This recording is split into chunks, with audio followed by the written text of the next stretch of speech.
Во топ тема вечерва уште едно интервју. Овој пат со жената која основаше една од првите IT компании кај нас, електроинженер по професија, председателка на МАСИТ, почесен конзул на Канада во Македонија, активна на многу полиња, но и често со жестоки критики за разни политики во државата. Добро вечер за Анета Антова Пешева. Добро вечер. Ви благодарам на поканата. Благодарам што дојдовте.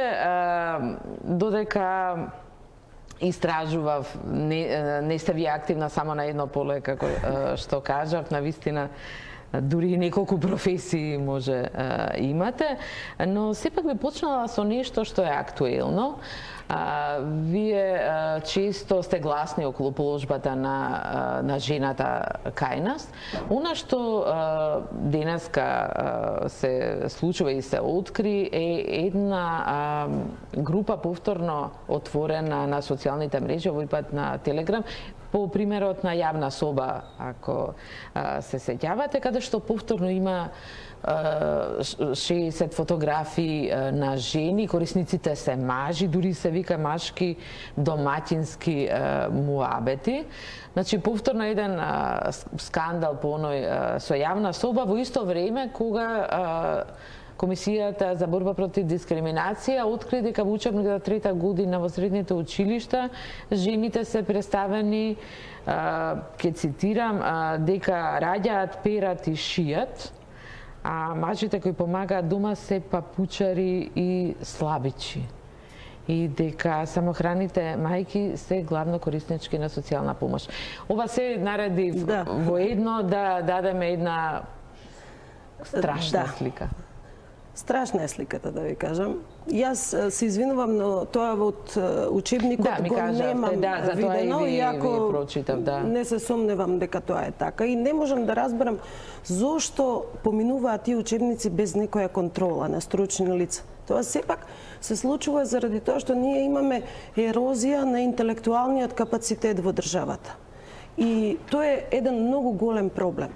А ова што се случува со проблемот на тие социјални мрежи, ова не е веќе прв пат, нели? Ние веќе имавме таков случај кој што беше навистина голем скандал.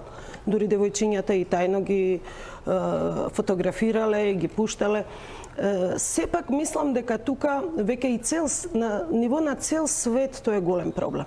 Знаете, се прават некои механизми кои што фактички можат тие работи да ги контролираат.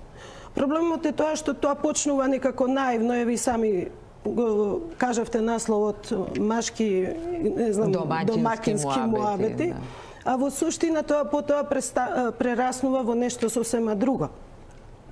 Ја мислам дека таа работа овдека барем во државата може многу лесно да се контролира, бидејќи ние не сме Америка, па сега да имаме 350 да се контролира. Ако тоа веќе треба да се направи, мислам дека и постои во полицијата еден сектор кој што тие работи ќе ги контролира. Значи, ако сте го виделе вие, ако сум го видела јас, тоа значи секогаш мора да имаат големо внимание да стават на таа работа и тоа да се санкционира.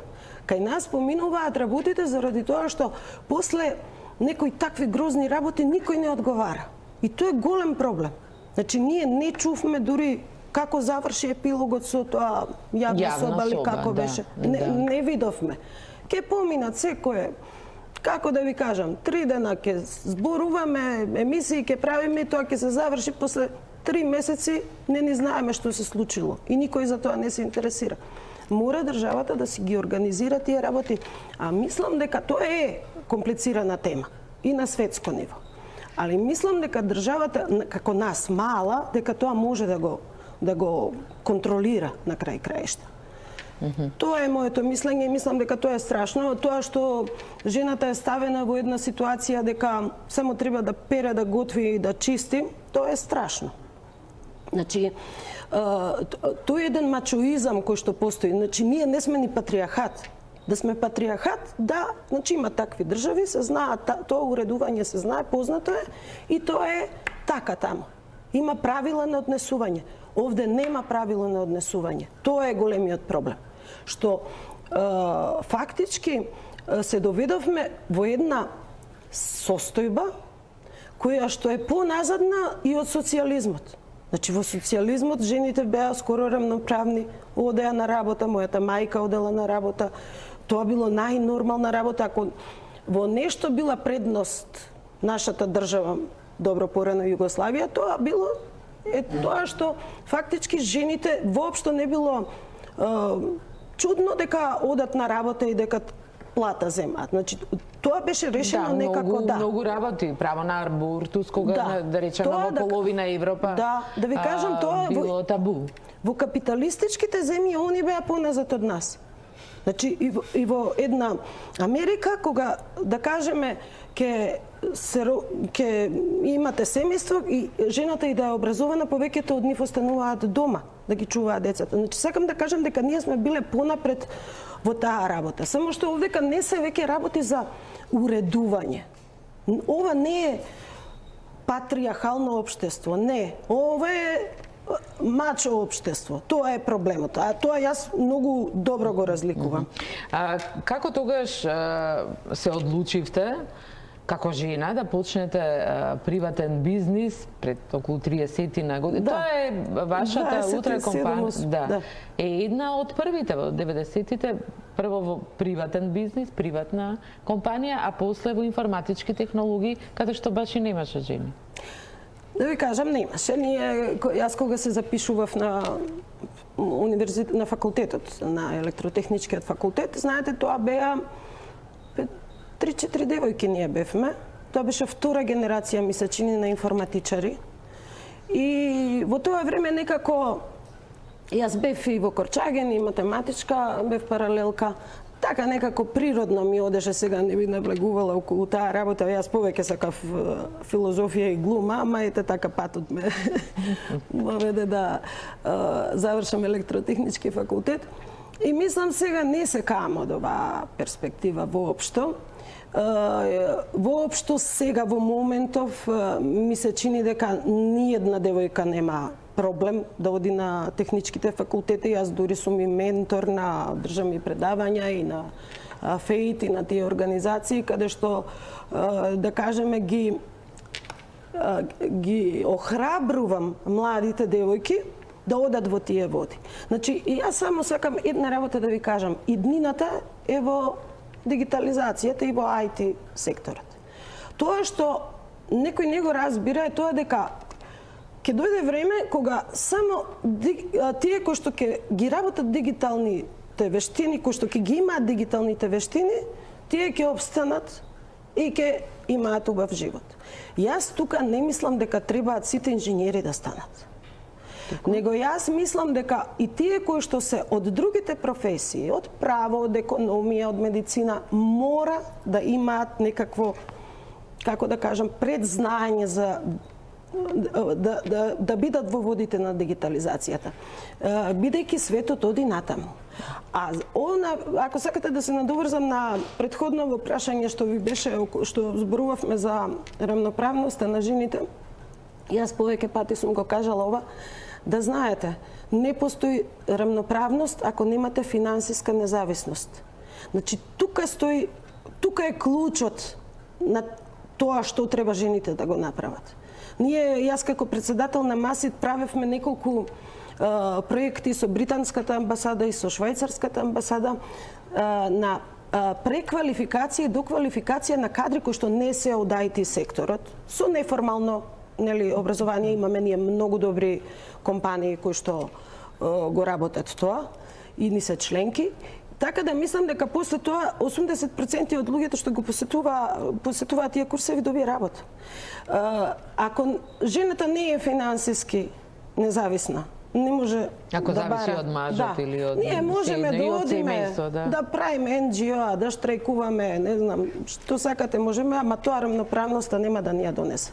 Рамноправноста ќе ја донесе само ако од почеток бидете храбар. Јас бев храбра во тоа време заради тоа што тоа беше, што да ви кажам, чудо невидено. Во сред социјализам, приватно беа, знаете како, шивачки, автомеханичари, значи немаше да завршиш факултет било кој и да одиш во приватен бизнес.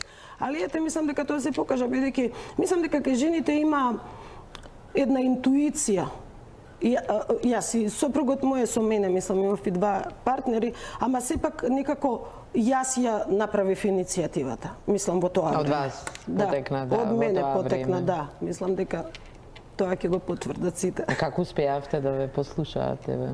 Обично велиме обратно. Па не знам како беше тоа, да кажеме. Успеавте да ги убедите? Успеав.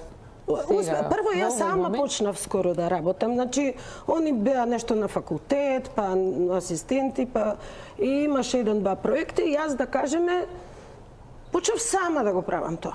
Значи направивме дигитална каса и јас седнав со касиерката во стоковна куќа Мост, имаше една бомбонјера со нашата дигитална каса и јас седев за да покажам на тогашниот тој Стокопромет, голем директор беше, дека наша каса ќе направи поголем промет за исто време. И така сега тоа се многу долги приказни. Да. Споменавте дигитализација. Значи збор што го слушаме цело време, а јас не сум сигурна па дека и сите го разбираме. Кога зборуваме дигитализација мислиме на администрација, на тој дел и дигитализација често спомнуваме во образованието. Значи имаме две различни сфери. Кај дигитализација на администрацијата, на јавните служби, слушаме дека можеби сме последни во регионот. За оваа тема па има многу да кажувам, пошто навистина еве јас како председател на масите овие 2 години некако цело време зборував на едно малку пониско ниво на сите структури во државата, особено на министрите и на премиерите, на председател, дека дигитализацијата беше лошо представена. Сега сите некако се фатиле за таа дигитализација и сите нешто зборуваат. Да, ама јас не сум сигурна дека разбираат. А јас ви кажувам да дигитализација нема. Значи, кој што прави само некои стратегии. Една стратегија, друга стратегија, други, трета стратегија. Саде седиме нешто со станоци, тоа некои комисии, нешто без везе. А у суштина, значи, вас ве покануваат на сите тие средби, со останати стратегии. Мислам и вршиме големо влијание, затоа и сега ако гледате дека... Но резултати нема. Резултати нема. Јас не би сакала да ја ставам целата, како да кажам, дигитализација. Ја би одвоила два сегменти тука. Ние како држава и како кадар инженерски, мислам дека сме понапред и од регионот. Тоа значи дигитализацијата и во приватниот сектор, во банките, во осигурителните куќи е на многу едно високо ниво. Ние имаме проблем, значи, нашиот проблем се вика дигитализација на администрација. Сега за да објаснам што значи дигитализација во држава, знаете што е тоа? Кога ќе одите да си го или да го нарачате изводот на имейл и кога ќе ви стигне изводот, да не ве крстат, например, Малина наместо Марина. Значи, тука е проблемот. Дигитализацијата треба да ја почувствуваат граѓаните и да им биде олеснет животот. Не со сати да чекаат по шалтерите. Тоа значи сите овие документи практично се би било во дигитална форма. Нема да има хартија, нема да има... Има еден поголем проблем тука. А тоа е? Харти, тоа со тони се трошат. Значи тоа нема врска во државната администрација. Ја нема дигитализацијата заради тоа што секое министерство си ја држава за себе. Не се поврзани меѓу себе. Нешто не се поврзани.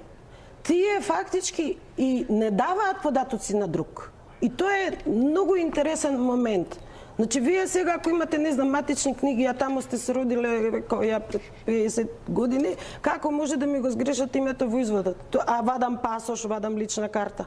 Значи, ние немаме основна... Тоа министерот Манчевски дури го увиде проблемот и дури закон во собранието донесе дека институциите мораат меѓусебно да си ги разменуваат податоците. И сега затоа вас ви се случува дека за еден обичен документ и во тешки ситуации кога сте, некој ви починал дома, вие треба на 100 шалтери додите за да се разберете. Значи, најголемиот проблем, и јас мислам решавањето на овој проблем може да биде само ако се направи едно мапирање на дигитализацијата во администрацијата.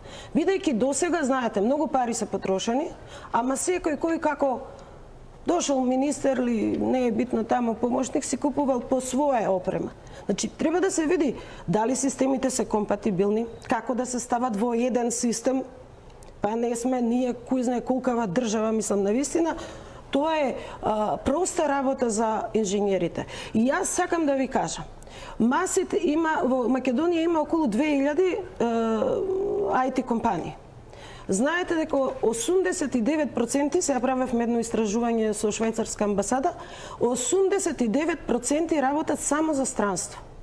Десетина компании се тие што работат за македонскиот пазар, особено па за дигитализација на администрација, мислам, тоа е тука очигледно ретко кој работи, бидејќи такво нешто не. Сакам да ви кажам дека не може да ние како држава да не можеме да ги искористиме овој капацитет на деца, млади, не ја. Јас повеќе зборувам и сега ми е лесно да зборувам од оваа перспектива, заради тоа што знам што треба да кажам после тие 33 години искуство моја. Јас сакам тие закони да се променат и да се земе во обзир овој капацитет на IT луѓето кои што ние го имаме во државата, а е неискористен максимално. Максимално неискористено.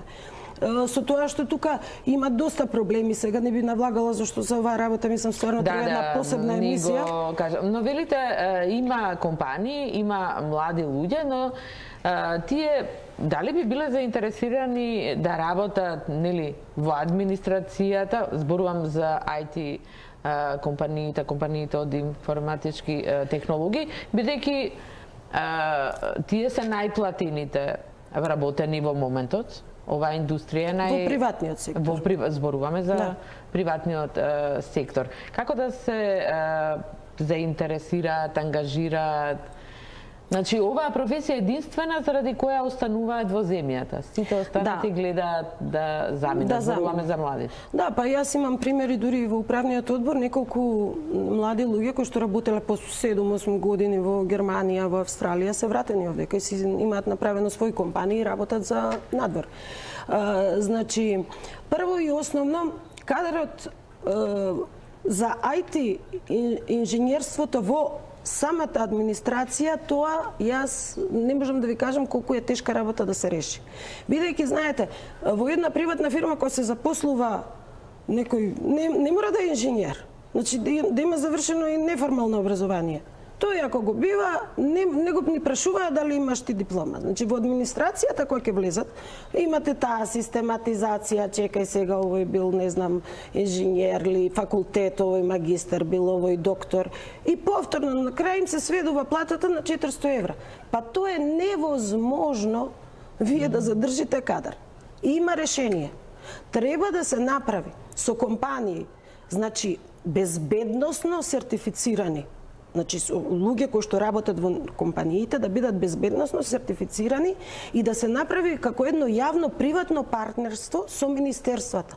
Да знаете, и во Америка немаат во State Department Министерство за финансии. Тоа го води надворешна фирма. Значи не ги вработуваат, но може да се реши Да, со во Канада е исто така. фирми. Значи секогаш кога се работи, дали тоа било САП, дали големи системи, секогаш, значи они ангажираат сигурни луѓе.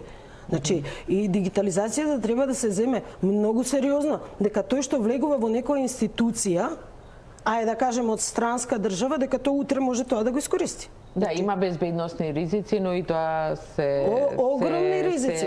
Затоа треба домашни луѓе. Тука ќе направиме куса пауза за реклами, се враќаме на разговорот.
Продолжуваме со разговорот со господја Анита Антова Пешева. Една од темите за која исто често настапувате во јавност, критикувате, зборувате и се иселувањето на младите. И вашите деца живеат во странство. Има ли начин тоа никако да се, барем да се намали, не можете, децата од основно училиште сонуваат да заминат во странство? Знаете, како да ви кажам, ја пошто ова ми е многу емотивна, нели, приказна мојата, ако моите деца се иселија во странство, мислам што да кажам за другите. Значи, веќе не се работи за финансискиот момент. Знаете, не се работи. Овдека тоа што, да кажеме, јас цело време го гледаме, века и мојата керка и син, кога се тука и кога се чудат дури. Екологијата, здравството. Значи, тие работи се многу и исто така, како да пореметен на вредностни критериуми. Не е на merit-based систем нашето општество. Па мојата керка заврши постдипломски во University of Toronto. Дали знаете дека факултетот ја препорача и она сега работи senior policy advisor во владата на Канада. Значи јас тоа не сум можела уште пред да јас конзул да бидам, пред 6 години. Па тоа овдека јас да запослам у Министерството за екологија, прво ќе треба нека партија да се запише, па ја ќе треба сите да ги молам. А овдека оди некако си тече животот тамо. Ние овдека се загушивме од глупости. И тоа е проблемот. Ја мислам сите деца ќе се вратат ако ние направиме овдека систем кој што ќе се почитуваат вредностите, а не систем партиски. Нас таа партизација не отепа. Значи, ние имаме еден многу голем проблем со таа партизација.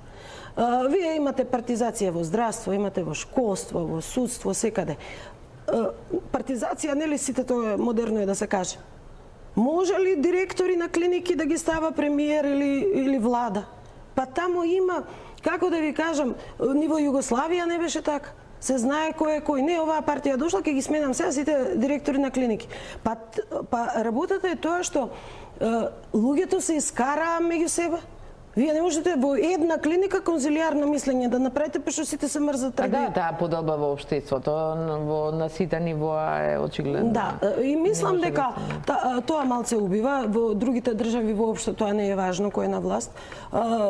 Втора работа се нема конзистентна политика што ќе продолжува барем во некои сегменти, нешто што било добро да остане добро. Еве за образование нема. Вие ќе поддржавте реформите на министерката Царовска, кои наидоа на критики заради дигитализација. Знаете, ќе плачат за Царовска, заради тоа што она беше само многу брза и храбра. Мислам дека јас тоа и го бендисував дека е така, само што до дигитализација ќе дојде. Јас ја поддржав нејзината идеја дека учебниците треба да се дигитализираат. Заради тоа што сега, кога имавме ковид криза, немавме дигитализирани учебници. А наставата онлайн? Наставата онлайн, учителките пишуваа на хартија и им покажува вака на екранот. Мислам, тоа не е дигитализација. И она имаше многу добра идеја.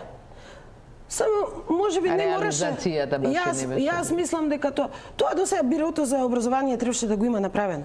Не требаше, мислам, тоа апсолутно кога се издава учебник, тој и така и вака е дигитално прво направен, па потоа е направено. Значи јас апсолутно тврдам на сите универзитети, син ми студираше во Америка, значи он цел семестар седеше тука, полагаше испити и се, и тоа сериозен универзитет и сериозни теми, заради тоа што целиот материјал го имаат дигитално. Значи имаат и учебници, али ако не се во... Значи они дури имаат и поени за тие деца што ќе дојдат во училница. Ако сака тој од дома да си седи, нема да има еден плюс повеќе од тој што сака онлайн да оди. Дури до таму и кога нема ковид. Значи не зборуваме. Затоа дигитализацијата на сите материјали во државата, како сега што се фалат архивот, тоа е неминовен процес. Значи мора тоа да се направи. Само сега родителите, да ви кажам, и јас веќе бев збуната. Те не сакаат настава од дома, те сега тргнаа на училиште, те сакаат, па поделени, па сите су транспарентни, па кој... Мислам, они не треба ни да се прашаат, да. Образованието, мислам дека треба да биде на еден повисок пиадестал и од родителското домашно воспитување. Мислам, да, доколку има некоја стратегија, единствена политика и консензус околу таа би се спроведувала независно кој е на власт, но очигледно до такво некое ниво многу сме далеку. Што мислите за жените во политиката? Еве, ја спомнавме министерката Царовска. Некако ги има, сите се... За разлика од жените во бизнисот, кај што мислам дека воопшто немаат проблем жените да влезат во бизнис. Освен тоа да си го решат во главата дека бизнисот не мора да значи дека ќе ја запостават куќата. Јас мојата фирма и моите две деца, ко 3 деца ги гледам. И тоа оваа фирма најстарото дете. А во политиката тоа е комплицирано. И ќе ви кажам зошто. Заради тоа што го спомнав пред малку. Влада е една мачоизам во политиката. Вие сте виделе на вака на маса седнати главните кои што се шефови на партии, decision makeri, да некоја жена па не постои. Значи главните одлуки во државата ги донеле мажи. Жените се квота. И сега да ви кажам, знаете како образованите и жени кои што држат до себе, значи јас многу имам пријателки албанки, имам пријателки македонски, имам од сите, значи многу, да кажеме, се дружам со нив. Ни една паметна жена не сака да биде квота. Значи, кога ќе кажете квота, за мене квота не треба да постои. Ни да ако си жена, ни ако си различна сексуална определба, тоа се назадни работи, тоа се глупости. Арно, ама не знам како дојде до ова. Порано имаше повеќе. И ако гледате и не функционира, они квота ќе направат најдоле на списокот ќе ги турат жените, која пола имаме, па не влегле жените.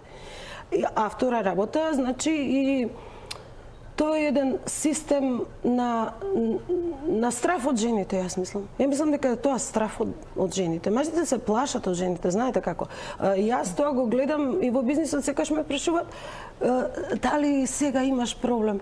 Немам проблем. Јас кога ќе влезам аргументирано, ако ја знам темата, ако зборувам, мажите се повлекуваат. Мислам, јас барем тоа искуство го имам, еве колку години работам во бизнисот.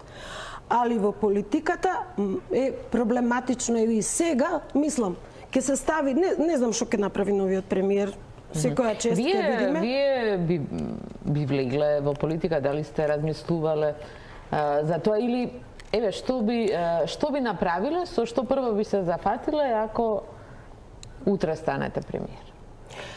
Прво, јас не мислам утре да станам премиер. Не, хипотетички, али сакам да ви кажам, мислам дека прво, јас можам да кажам грешката која што се прави. И еве, мислам нов имаме сега, ќе имаме премиер. Дај Боже да тргне работева. Знаете, сите досегашни премиери, знаете каде е најголемата грешка? Што не работат тимски. Значи, првите 2 години се влага со ентузијазам, сите ги поддржуваме, очекуваме нешто дека ќе се случи. После втората година тимот се растура. Сами они го растураат. Некако се чувствуваат дека стануваат цареви. И сака да се окружат со луѓе само што им века царе, супер ти се лиштата. Значи, јас мислам дека тука е големиот проблем. Ниеден човек не е способен да на сите теми знае да одлучи и да каже. Значи, тимот е тој што ја прави владата, а не еден човек. Еден човек само треба да ги консолидира сите идеи. А зошто им се случува тоа? Што мислите? Не знам да ви кажам. Еве, јас многу анализирам. Прво и основно, во секоја промена на власта, тоа ние бизнисот највеќе го чувствуваме, пошто ностоп избори, вакви, такви, нема тендери, нема ништо, се застанува во државата. Мислам дека они некако немаат континуитет на владење на држава. Знаете што е? Да си признае тој што ќе дојде сега, еве нов премиер, и да си признае. Знаеш, ова што го направи Ако СДС, ВМРО во тоа време треба да има континуитет. Ова што го направи премиерот Заев е добро, имаме континуитет. Значи континуитет на политики. Континуитет на политики. Не можеме ние да почнува од секој премиер да почнува светот овдека. А ние сме толку мали, толку сме, значи 1,5 милион не сме, јас ако кажувам тие бројки. Не сме, децава се отидени. Јас мислам дека во држава една, ако има континуитет на работите во подолг период од 20 години и ако има стручен тим, значи стручен тим е многу битен, а не политички определен тим. И трета работа, што премиерот мора да си ја, како да кажам, да ја фати работата во раце, во смисла на тоа не секоја партија да си ја башка влада у владата. Ние имаме се у влада владиче, у влада владиче. Да, сите се коалициони и видовме како излегуваат тие партиски пазарања. Да, и тоа не е како на колку ниско политичко ниво тоа. Да, страшно е тоа сега и сите разговарат. Им ја дадоа, им го дадоа тоа министерство на ова. Ма нема тука една влада. Кој кому му дава, кому му зима, мислам на крај ние граѓаните треба да се заедно. Веќе сме на крај, дали на економски план не престои еден тежок период и од што стравувате вака на економски план? Да ви кажам, не знам, ние во IT индустријата не стравуваме ништо. Ние имаме раст минатата година за 20%. 1 милиарда овие млади луѓе извезуваат. 1 милиарда евра. Знаете дека се качија платите за 20%. Минатата година се запосле 1600 нови луѓе во 2000 компании се насе во нашата држава. И сакам да кажам дека економски во нашиот сектор не се чувствува. За жал, ковидот доведе до тоа да ние некаков раст постигнеме и да нели сите фокусот им